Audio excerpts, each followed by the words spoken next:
Mercedes-Benz W210 almağa dəyər. Bu maşın özü ilə birlikdə bir çox məna daşıyır.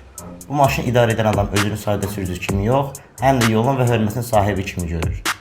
El arasında 400 ya da E-Class adlanan bu model 1995-2004 və 1999-2002-ci illər arasında yeni kosmetik dəyişikliklərlə istehsal edilib. Avtomobil 2.4, 2.8 və 3.2 benzin, həmçinin 2.2 və 2.7 dizel versiyaları geniş yayılmışdır. E55 AMG kodlu 5.4 mühərrikli W210 yollarda istənilən maşının qorxulu yuxusuna çevrilmişdir.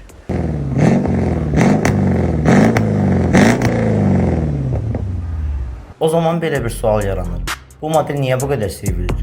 Cavab vermək istəsək, maşında dövründə inqilabi sayılan yeniliklər, rahatlığı, düzümlüyü və ortalama 7-8 litrelik yanacaq sərfi onu xalq arasında sevilən edib.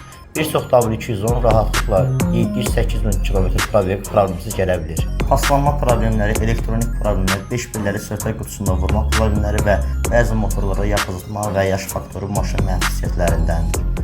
Bizim bu avtomobil rəyimiz 10 üzərindən 9.